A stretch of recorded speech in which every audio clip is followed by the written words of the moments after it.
স্বাগত আপনাকে নোয়াখালীর সুবর্ণচরের শেষ সীমানা নেই এই বাজারে। একটু এগুলেই চোখে পড়বে গ্রামীণ লোকশিল্পের দারুণ এক প্রদর্শনী। এখানকার সবচাইতে আকর্ষণীয় স্থান হলো নদীর পাড়ে বেড়ে ওঠা নারিকেল বাগানগুলো। আর যারা মাত্র ২০ থেকে ২৫ মিনিটে মেঘনা পাড়ি দিতে চান তাদের জন্য রয়েছে স্পিড বোর্ড। এমপির কারণে আমাদের দেশে এখন উড়ে লেবারও সমস্যা হয়ে গেছে। বলছি ঐতিহ্যবাহী হাতিয়া বাজারের কথা। এমন দৃশ্য আসলে গ্রাম বাংলায় মানায়। নদীর পানির ঠকঠক শব্দ শোনার জন্য দুই ভাই আজকে চলে আসলাম নোয়াখালীর চেয়ারম্যান ঘাট। এই ২ দিন ভোর হতেই পুরো বাজারের চিত্র বদলে যায়। বাংলাদেশের উপকূলীয় অঞ্চলের অন্যতম বড় পাইকারি ইলিশের আড়ত। এটি নোয়াখালী জেলার অন্যতম বৃহৎ এবং বিখ্যাত পশুর হাট। একজন কত করে নেন? ৩০০। এখানকার মাছ বিক্রির প্রক্রিয়াটি দারুণ আকর্ষণীয়। নদী, সামুদ্রিক বাতাস আর কর্মব্যস্ত মানুষের কোলাহল। স্বাগত আপনাকে নোয়াখালীর সুবর্ণচরের শেষ সীমানা বিখ্যাত চেয়ারম্যান ঘাটে। এখান থেকেই শুরু হয় দ্বীপ উপজেলা হাতিয়া যাওয়ার রোমাঞ্চকর যাত্রা। দ্বীপ উপজেলা হাতিয়া যাওয়ার জন্য চেয়ারম্যান ঘাট হচ্ছে মূল প্রবেশদ্বার। এই ঘাটে এলে আপনি মূলত ৩ ধরনের নৌযান দেখতে পাবেন: ফেরি, সি ট্রাক বা লঞ্চ এবং দ্রুতগতির স্পিডবোট। ভারী যানবাহন, মালপত্র আর সাশ্রয়ী মূল্যে যাতায়াতের জন্য রয়েছে বড় বড় ফেরি ও সি ট্রাক, লঞ্চ। মেঘনার ঢেউ আছড়ে পড়ে এই লঞ্চগুলোর গায়ে। প্রতিদিন নির্দিষ্ট সময়ে এগুলো হাতিয়ার নলচিরা ঘাটের উদ্দেশ্যে ছেড়ে যায়। সাধারণ মানুষের কাছে নদী পারাপারের সবচেয়ে ভরসার জায়গা এই লঞ্চগুলো। লঞ্চ বা ফেরিঘাট থেকে একটু দূরে তাকালেই চোখে পড়বে সারিবদ্ধ মাছ ধরার ট্রলার। এটা কি মাছের জাল? ইলিশ মাছ। এখন কি মাছ বেশি পাওয়া যায়? সেবা মাছ বেশি পাওয়া যায়। এই জালে কি সেবা মাছ ধরে? বড়গুলা কেমন মাছ পাওয়া যায়? সেবা মাছ এখন হ্যাঁ প্রতিদিন পাওয়া যায়। এই ট্রলারগুলোই হাতিয়া এবং সুবর্ণচরের অর্থনীতির মূল চালিকা শক্তি। এই মুহূর্তে আছি চেয়ারম্যান ঘাট, নোয়াখালী হাতিয়ার যে চেয়ারম্যান ঘাট, সেই চেয়ারম্যান ঘাটেই আছি। এখানে এই মুহূর্তে ইলিশ মাছের থেকেও বেশি নাকি সেওয়া মাছটাই বেশি পাওয়া যাচ্ছে। যেহেতু নোয়াখালীর এটা ঐতিহ্যবাহী একটা মাছ, সেওয়া মাছটা এখানে বেশি পাওয়া যাচ্ছে।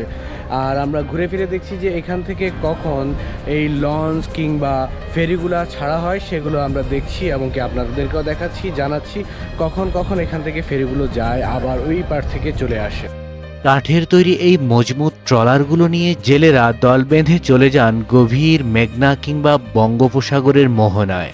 এক একটি ট্রলারে ১০ থেকে ১৫ জন জেলে থাকেন। তারা দিন রাত এক করে বিশাল জাল ফেলে অপেক্ষা করেন রূপালী ইলিশের জন্য। এটা কি শুধু বরফের না না মাছের? আপনারা কি যাইতেছেন এখন? বরফ নিয়ে আবার যাবেন? আপনার বড়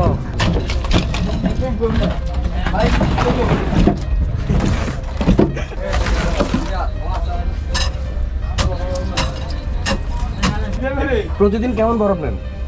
এই ১০০ ১০০ কেজি না ইয়া পিস? পিস ১০০ পিসে কতটুকু থাকে? থাকে দেখি এটা মাপেন? এগুলো ভাইয়া ভাইয়া ঢুকাইতেছেন এখন? এটা কি একদিনের বরফ না কয়েকদিনের বরফ? একদিনে শেষ হয়ে যাবো। হ্যাঁ। আপনার কই পর্যন্ত যাবেন? হাতিয়া শেষ সীমানা। ওইখানে ওই জায়গার নাম কি? নিজমদ্বীপ, দমা ওদিকে। এখন কেমন মাছ পাওয়া যাইতেছে? এখন প্রচুর পরিমাণ মাছ পাওয়া যায়। কি মাছ পাওয়া যায় বেশি এখন? সেবা মাছটাই বেশি পাওয়া যায়। দাম কেমন পাওয়া যায় এগুলো?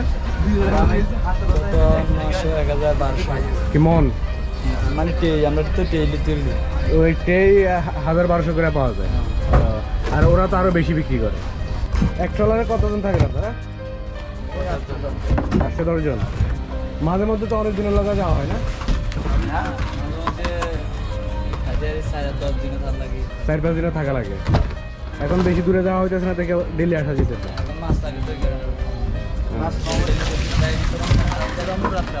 মানে মাছ কম হলে হুম। ওইখানে থাকে মাছ কম হলে এখানে আর বেশি হলে চলে আসা হয়। লঙ্কা মাছ বেশি তো লঙ্কা মানে ডেলিটি গেলাম না ইলিশ মাছ কি পাওয়া যায় এখন? না, ইলিশ মাছ তো বাইরে বাইরে, এদিকে নাই। না এই মুহূর্তে অনেকগুলো মাছের ট্রলার যেগুলো সেগুলো আছে এখানেই, এগুলো আবার চলে যাবে। এখন বরফ ওরা তাদের নৌকার মধ্যে বা ট্রলার মধ্যে বরফ লোড করছে এবং কি আবার চলে যাবে। যেহেতু এখন নাকি মাছ বেশি পাওয়া যাচ্ছে তাই তারা প্রতিদিন যায় আবার চলে আসে। আবার যখন মাছ কম পাওয়া যায় তখন তারা সেখানে 3-4 দিন থেকে যায়।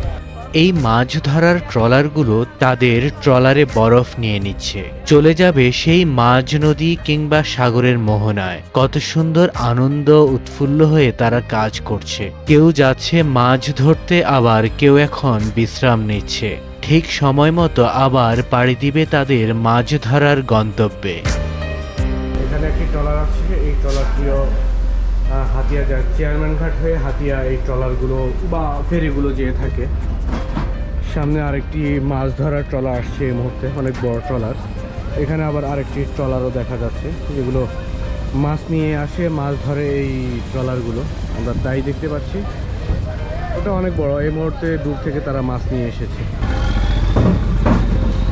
কেমন আছেন? আসসালামু আলাইকুম। এটা ছাড়বো কখন? সকাল 9টায়। আর ডেলি কয়টা ছাড়ে এখানে? 4টা। আপনি কি করেন? পাইলট। যাক, মাশাআল্লাহ। এখানে ফেরি কয়টা আছে এই মুহূর্তে? ফেরিতে একটা, একটাই। একটা কয়বার যায় ডেলি? এটা 2বার আপ ডাউন করে। 2বার। আপনার সিঙ্গেল সিট হিসেব করলে 4বার। হ্যাঁ, সকাল 7টা ওখান থেকে 10টা, আবার 2টা 5টা। দুইটা এখান থেকে 2টা ছাড়বে, আবার 5টা ওখান থেকে ছাড়বে নাকি? নদী আর সাগরের উত্তাল ঢেউয়ের সাথে লড়াই করে বেঁচে থাকা এই মানুষদের জীবন যেমন কষ্টের, তেমনি তাদের সাহসিকতাও দেখার মতো। ট্রলারের ইঞ্জিনের বটবট শব্দ আর জেলেদের হাঁক ডাক, এ যেন নদীর বুকে এক অন্যরকম জীবন সংগ্রাম। নোয়াখালীর সোনাপুর থেকে সুবর্ণচর হয়ে একদম দক্ষিণে মেঘনার তীরবর্তী বয়ারচর নামক এই উপকূলীয় অঞ্চলে গড়ে ওঠে চেয়ারম্যান ঘাট। এখানে একটু পরপরে মাছের ট্রলার আসছে এবং যাচ্ছে, আমরা সেটাই দেখতে পাচ্ছি। এখন নাকি হাতিয়াতে প্রচুর পরিমাণে মাছ পাওয়া যাচ্ছে, সেই মাছ নিয়ে তারা একটু পরপর আসে আর যায়। তাদের এখন মাছের সমারোহ চলছে। সিরিং মাছটাই বেশি পাওয়া যাচ্ছে, আর ইলিশ মাছ ধরতে গেলে অনেক দূরে যাওয়া লাগে, তখন সময়টা অনেক বেশি লাগে, তাই ওইখান থেকে আসতেও তাদের অনেক সময় লাগে। একসময় এই অঞ্চলে কোনো স্থায়ী ঘাট ছিল না। মানুষ ট্রলারে করে ভাঙ্গাচোরা কাদামাটি মারিয়ে যাতায়াত করত। এই ঘাটের বর্তমান রূপ এবং নামকরণের পেছনে অবদান রয়েছে স্থানীয় একজন প্রভাবশালী ইউনিয়ন পরিষদ চেয়ারম্যানের। ওই যে একটি বরফ যাচ্ছে এমনভাবে। তার ব্যক্তিগত উদ্যোগ, অর্থায়ন এবং অক্লান্ত পরিশ্রমে এলাকাবাসী ও ব্যবসায়ীদের নদী পারাপারের সুবিধার্থে এখানে একটি সুনির্দিষ্ট ঘাট বা জেটি তৈরি করা হয়। সেই চেয়ারম্যানের উন্নয়নমূলক কাজের প্রতি সম্মান জানিয়েই পরবর্তীতে এই ঘাটের আনুষ্ঠানিক নাম হয় চেয়ারম্যান ঘাট। আজকের চেয়ারম্যান ঘাট কেবল একটি পারাপারের ঘাটই নয়, এটি এখন নোয়াখালী তথা বাংলাদেশের উপকূলীয় অঞ্চলের অন্যতম বড় পাইকারি ইলিশের আড়ত। ইলিশের মৌসুমে ট্রলারে ট্রলার তাজা ইলিশ এখানে খালাস করা হয় এবং এই ঘাটের হোটেলগুলোতে গরম ভাতের সাথে তাজা ইলিশ ভাজা খাওয়ার জন্য প্রতিদিন হাজারো পর্যটক ভিড় জমান এখানে। নদী থেকে ট্রলারগুলো যখন ঘাটে ফিরে আসে তখন শুরু হয় আসল উন্মাদনা। চেয়ারম্যান ঘাটের মাছের বাজার সবসময় মুখরিত থাকে তাজা মাছের গন্ধে আর পাইকারদের হাঁক ডাকে। এখানকার মাছ বিক্রির প্রক্রিয়াটি দারুণ আকর্ষণীয়। ট্রলার থেকে ঝুড়ি ভরে ভরে তাজা ইলিশ, পোয়া, তপসী কিংবা বড় বড় পাঙ্গাস মাছ নিয়ে আসা হয় আড়তে। এরপর শুরু হয় উন্মুক্ত ডাক বা নিলাম। আড়তদার মাছের একটা ভিত্তি মূল্য ধরে জোরে জোরে ডাকতে থাকেন, 1200, 1300, 1400। যে পাইকার সবচেয়ে বেশি দাম হাঁকাবেন, মাছ চলে যাবে তার ঝুলিতে।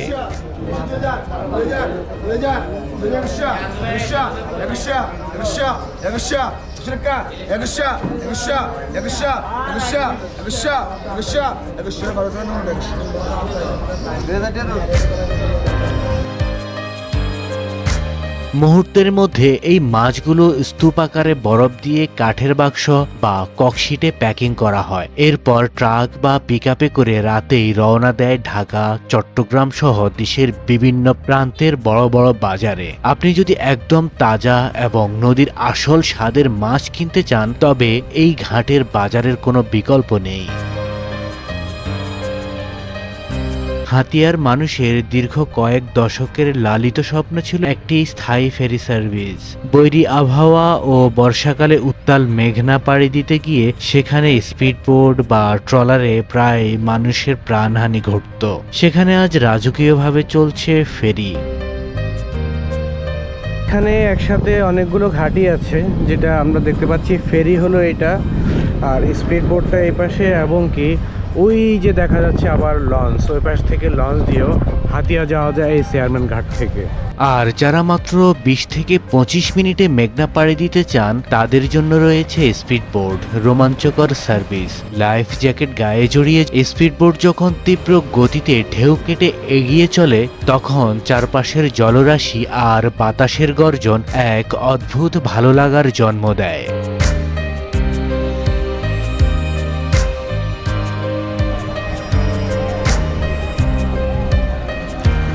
একটার মধ্যে কয়জন ধরে?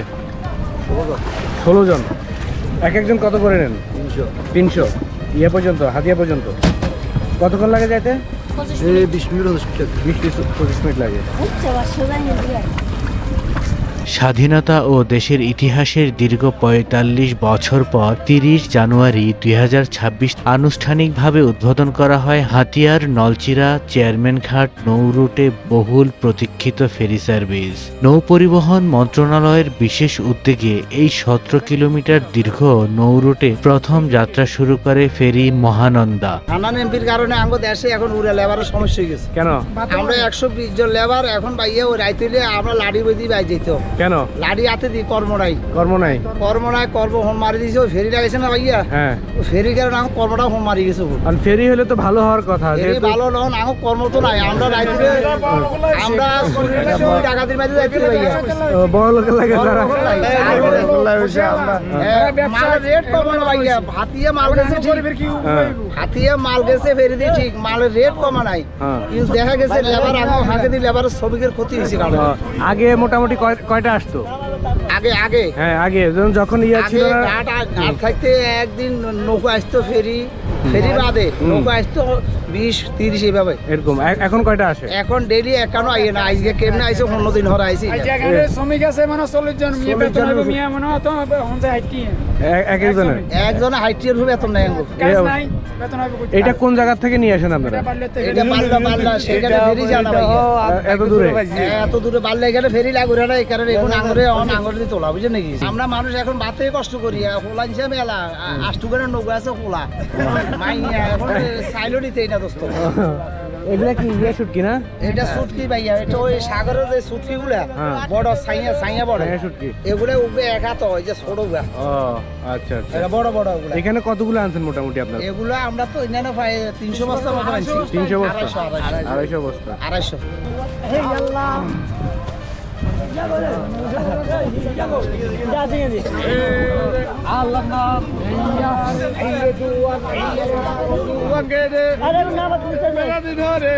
এখানে সকলেই খুব আনন্দের সাথে কাজ করছে, কিন্তু তাদের একটা আসলে নৌকা কম আসাতে তাদের এখন দিনে দিনে কর্ম কমে যাচ্ছে। তার কারণে তাদের একটা মনের ক্ষোভ আছে। ফেরি কারো জন্য উপকার হলেও আবার কারো জন্য অনেক ক্ষতি। এখানকার মানুষের সাথে কথা বলে তাই বুঝতে পারলাম। কেউ বলছে ফেরির কারণে তাদের অনেক উপকার হয়েছে, আবার যারা বলছে ফেরি হওয়াতে অনেক ক্ষতি হয়েছে তারা আসলে ট্রলার দিয়ে এপার থেকে ওপারে মালামাল টানা কর্মব্যস্ত মানুষ। সবাইকে ইয়ার লঞ্চের এটা কি মেরামত করা হচ্ছে না রাখা হয়েছে? এখানে রাখা হয়েছে। এটা কখন ছাড়ে? সকাল 6টা। কয়টা আছে এরকম? হ্যাঁ, এটা আলেকজান্ডার ভোলা দৌলত খার, শুধু হাতিয়া। ও এরকম কয়টা আছে? একটা না দুইটা? একটাই।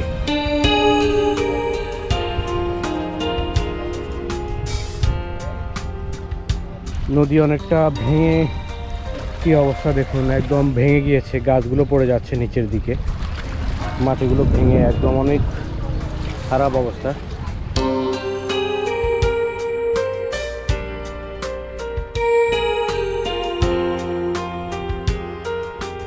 আপনারা কি এই এলাকার ঘুরতে আসছেন? কেমন লাগতেছে এই জায়গাটা? ভালো লাগতেছে। কোত্থেকে আসছেন? আসছি হচ্ছে লাকসাম থেকে, কুমিল্লা। কুমিল্লা লাকসাম থেকে। এই বাইক নিয়ে আসছেন? না, এমনি আসছি। এমনি ঘুরতে আসছেন? ও, কেমন লাগতেছে এই জায়গাগুলো? সুন্দরই লাগতেছে, কিন্তু বিচে যাওয়া পারতেছি না আর কি। বিচে যেতে পারতেছেন না? লঞ্চ বা ট্রলার যাইতেছে না ওরা, ওরা যেতে সময় লাগবে। অনেক সময়ের ব্যাপার। একটু কয়েকদিনের জন্য আসছেন না একদিনের জন্যই? একদিনের জন্য। তাহলে তো আজকের ওদিকে যেতে পারবেন না, সকাল সকাল আসতে হয়তো যেতে পারবেন। ওরা রেট বেশি চাচ্ছে, মানে বলতেছে ট্রলার নেবে 100 টাকা, আমার স্পিড বোট চাচ্ছে 300 টাকা। স্পিড বোর্ডে 300 করে ওই পারে যেতে। ট্রলারে দেখা গেছে আপনার যাত্রী উঠতে দেখা গেছে 1 ঘন্টা 2 ঘন্টা লেগে যাবে। আমাদের সময়টা থাকবে না, দ্বীপে গেলে দ্বীপে যেগুলো টাইমটা ওটা পাবো না, আসা কষ্ট হয়ে যাবে পরবর্তীতে।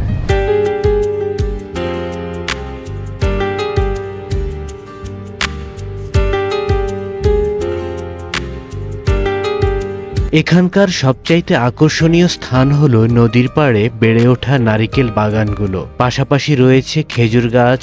অল্পতেই মুগ্ধ হওয়ার মতো পুরো এলাকাটা। নদী থেকে উঠে আসা আঁকাবাঁকা দেখুন কত সুন্দর। এই দিক দিয়েও মোটামুটি ছোটোখাটো ট্রলারগুলো যেগুলো আছে সেগুলো পার হতে পারে। এবং কি দেখুন খুব সুন্দর কতগুলো নারিকেল গাছ দাঁড়িয়ে আছে, অসাধারণ ব্যাপার, খুবই চমৎকার দৃশ্য। দূরে অনেকগুলো খেজুর গাছ দেখা যাচ্ছে, সবগুলো খেজুর গাছ থেকে রস নেওয়া হচ্ছে। আপনারা এই জায়গা চেয়ারম্যান ঘাট আসলে অবশ্যই এই জায়গাটার মধ্যে ঘুরে যেতে পারেন। এটা লঞ্চ ঘাটের খুব কাছাকাছি। খেজুর গাছ থেকে রস নেওয়া এমন দৃশ্য আসলে গ্রাম বাংলায় মানায়। আর এমনভাবে গাছ থেকে রস নেওয়া দেখলে ছোট্টবেলার সেই স্মৃতি মনে পড়তে বাধ্য। যারা গ্রাম বাংলায় বড় হয়েছেন তারাই এর আসল ব্যাপারটা জানবেন। এই জায়গাটা চমৎকার একটি জায়গা, অসাধারণ জায়গা। নারিকেল গাছ, খেজুর গাছ, অনেক কিছুই দেখা যাচ্ছে, আমরা সব মিলিয়ে দেখতে পাচ্ছি। অসাধারণ নদীর কলতানের সুন্দর একটি দৃশ্য। এখানে খেজুর গাছ আছে আবার অনেকগুলো।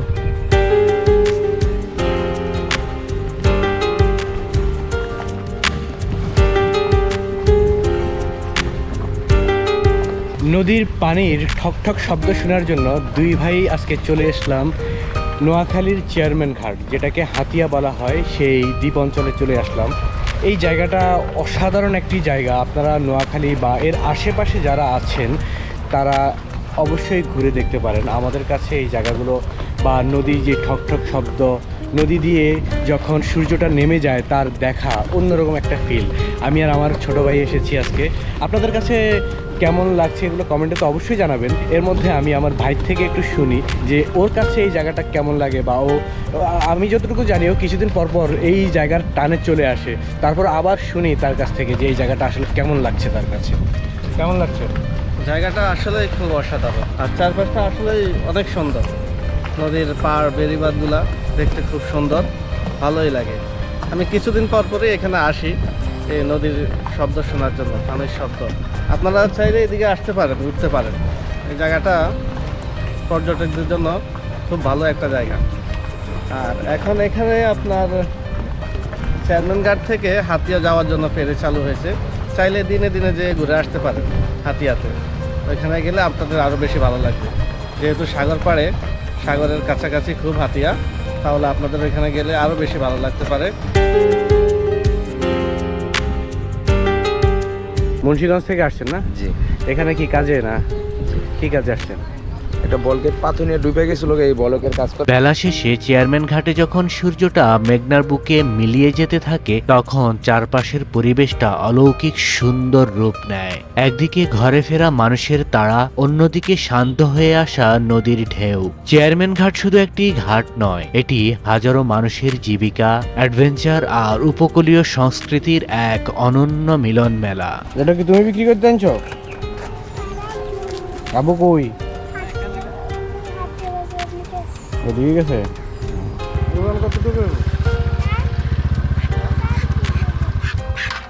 এই ঘাটে পৌঁছানোর ঠিক আগেই লুকিয়ে আছে উপকূলীয় অঞ্চলের এক বিশাল এবং জমজমাট বাণিজ্য কেন্দ্র।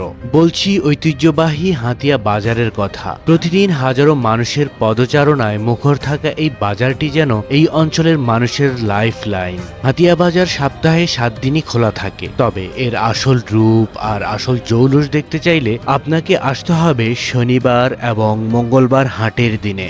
এই 2 দিন ভোর হতেই পুরো বাজারের চিত্র বদলে যায়। দূর দূরান্ত থেকে আসা মানুষ, বিক্রেতাদের হাঁক ডাক আর ক্রেতাদের দরদামে পুরো এলাকা এবং উৎসবমুখর জনপদে পরিণত হয়।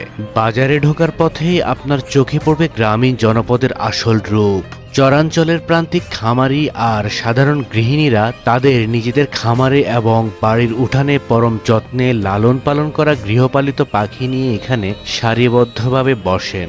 এখানে দেখা মিলবে চরের বিল ঝিলে চড়ে বেড়ানো দেশি হাঁস, প্রকাণ্ড আকারের রাজহাঁস, চটপটে চীনা হাঁস এবং খাঁটি দেশি মুরগি। সম্পূর্ণ প্রাকৃতিকভাবে বেড়ে ওঠা এই হাঁস মুরগিগুলো কিনতে দূর দূরান্ত থেকে পাইকাররাও সাধারণ ক্রেতাদের সাথে ভিড় জমা। গ্রাম অঞ্চলে আসলে ঐতিহ্যবাহী বাজারগুলো দেখতে অসাধারণ লাগে। এখানে প্রতি যেই টাইমটার মধ্যে বাজারের টাইম হয় সেই টাইমের মধ্যে অনেক মানুষই আসে, দেখে, তারা ঘুরে ফিরে তাদের নিত্য প্রয়োজনীয় জিনিসগুলো কিনে থাকে। সেটাই আমরা মাশাআল্লাহ দেখতে পাচ্ছি। আর একটু এগিয়ে গেলেই আপনার চোখ জুড়িয়ে যাবে চরের একদম টাটকা আর বিষমুক্ত সবজির সমাহারে। দেখুন মাটির উপর পলিথিন বিছিয়ে কিভাবে থরে থরে সাজিয়ে রাখা হয়েছে গ্রামীণ জনপদের তাজা সবজি। এখানে মিলবে সুবর্ণচরের উর্বর মাটিতে ফলে থাকা বিশাল সাইজের লাউ, কচি করলা, টসটসে টমেটো, কাঁচা মিষ্টি কুমড়া আর ঝুড়িভর্তি একদম ফ্রেশ কাঁচা মরিচ ও পটল। এগুলা কি সব হাইব্রিড বীজ নাকি? আর এগুলা দেখি এখানে কি কি বাজার বসে? সবগুলা দেখতেছেন তো ভাই, হ্যাঁ, সবগুলা যা দেখতেছেন তার। বিক্রেতারা এখানে কোনো কৃত্রিম চকচকে ভাব ছাড়াই ক্ষেত থেকে সদ্য তোলা সবজি নিয়ে বসেন, আর ক্রেতারাও ওজনের ডিজিটাল স্কেলে মেপে একদম ন্যায্য মূল্যে কিনে নিচ্ছেন তাদের পছন্দের সওদা। কি কি শুটকি আছে? সব ধরনের শুটকি আছে। যেমন হ্যাঁ, যেমন কি শুটকি লিখবা? একটা একটা করে নাম কর, কি কি আছে? অনেক প্রকার, এর নাম করলে তো মেলা আছে। এগুলা কি শুটকি? এটা ছুরি না ভাই, ছুরি। আর এটি এটা সেওয়া। সেওয়া। আর এগুলো একটা হ্যাঁ, এটা এখানে থরে থরে সাজিয়ে রাখা হয়েছে হরেক রকমের শুটকি মাছ, সাগরের লইট্টা, চুরি, চিংড়ি, কেঁচকি থেকে শুরু করে ইলিশ শুটকি। কি নেই এখানে? সম্পূর্ণ প্রাকৃতিকভাবে কোনো প্রকার ক্ষতিকারক কীটনাশক ছাড়াই সমুদ্রের নোনা বাতাসে এগুলো শুকানো হয়। এই শুটকির তীব্র ও আকর্ষণীয় ঘ্রাণ শুটকি প্রেমীদের দূর থেকেই টেনে আনে। যারা চরাঞ্চলের একদম খাঁটি ও কেমিক্যাল মুক্ত শুটকির খোঁজ করছেন তাদের জন্য এই বাজারটি এক আদর্শ জায়গা। 500 টাকা করে কেজি। কমে রাখা যাবে না?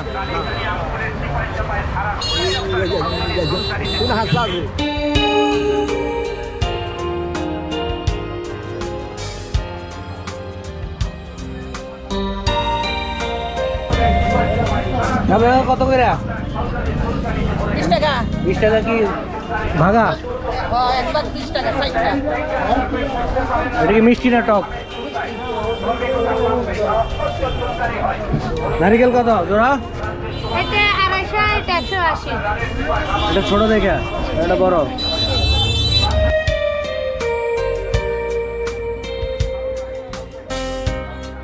ই নেই এই বাজারে। একটু এগুলেই চোখে পড়বে গ্রামীণ লোকশিল্পের দারুণ এক প্রদর্শনী। হাটের দিনে কারিগরেরা তাদের নিজেদের হাতে তৈরি বাঁশ ও বেতের হরেক রকমের খাঁচা, চুলা, ডালি আর টুকরি নিয়ে রাস্তার পাশে বসেন। চরের গৃহস্থালী কাজ, মাছ ধরা কিংবা হাঁস মুরগি রাখার জন্য এই টেকসই ও পরিবেশ বান্ধব পণ্যগুলোর চাহিদা চরাঞ্চলের মানুষের কাছে আজও আকাশচুম্বী। কি বানাইতেছেন আপনি? পেঁয়াজু পেঁয়াজু হয়েছে নি? না এখনো হইতেছে। হচ্ছে স্যার, মোটামুটি কেমন বেচা ডেলি? ইনশাল্লাহ আলহামদুলিল্লাহ ওই 700,000। হ্যাঁ, 700,000। যাক মাশাআল্লাহ, ভালোই না? এটা কি ডাল? এটা হচ্ছে আপনার বুটের ডাল। বুটের ডাল। ওইটা কতক্ষণ লাগবো?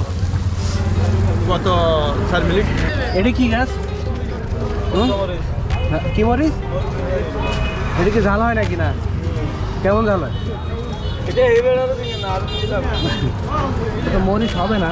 হাতিয়া বাজারের আরেকটি সুন্দর দৃশ্য হলো এই ভ্রাম্যমাণ নার্সারি। চরের উর্বর মাটিতে রোপণের জন্য এখানে প্লাস্টিকের ক্যারেটে করে থরে থরে সাজিয়ে রাখা হয়েছে মরিচ, বেগুন, লেবু এবং বিভিন্ন ফুল ও ফলের কচি চারা গাছ। স্থানীয় বাগানপ্রেমী এবং চাষিরা নিজেদের বাড়ি বা ক্ষেতের জন্য এখান থেকেই সাশ্রয়ী মূল্যে সেরা চারাটি বেছে নেন।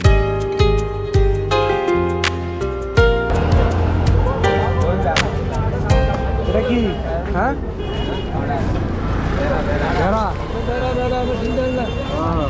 দাম কত চান এটার? 40,000। পাবলিক কি কয়? মানুষে কি কয়? 26।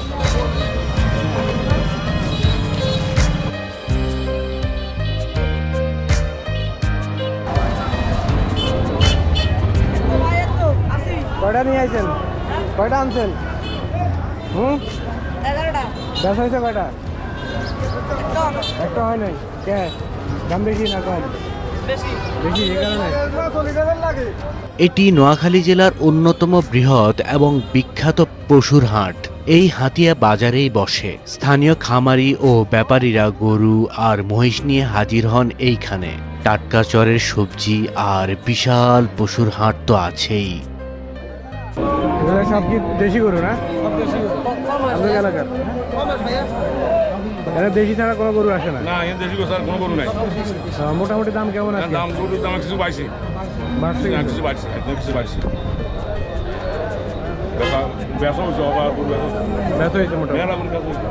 সব ঘরের পালা গরু নাকি? হ্যাঁ হ্যাঁ সব ঘরের পালা গরু। হ্যাঁ, বড় ভালো। দাম কেমন কেমন যাইতেছে? দাম এই কিছু বাড়ছে ইনশাল্লাহ। কেমন?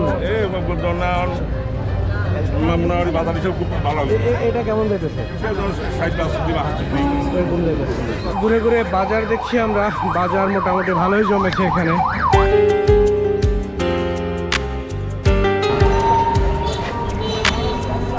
এটা কি নিজেদের বানানো সব না?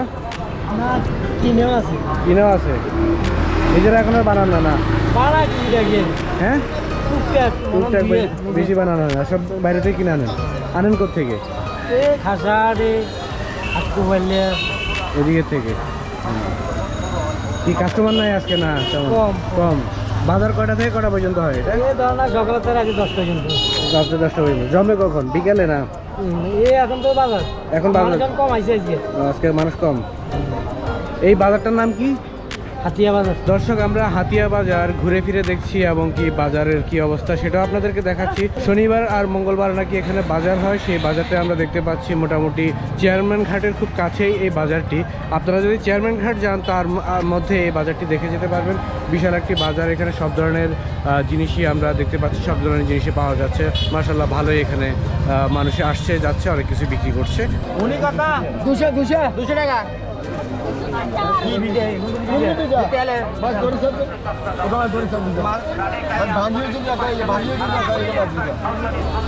শুধু কেনাকাটা নয়, এই হাতিয়া বাজার হলো উপকূলের খেটে খাওয়া মানুষের জীবন সংগ্রাম আর সংস্কৃতির এক জীবন্ত দলিল। তাই এরপর যখনই আপনি চেয়ারম্যান ঘাটে ঘুরতে যাবেন কিংবা নিজম দ্বীপের উদ্দেশ্যে রওনা হবেন, তার ঠিক আগে এই ঐতিহ্যবাহী হাতিয়া বাজারে ঢু মারতে কিন্তু একদম ভুলবেন না। ভিডিওটি সম্পর্কে অবশ্যই কমেন্ট করবেন আর ভালো লাগলে শেয়ার করে অন্যকেও দেখার সুযোগ করে দিবেন।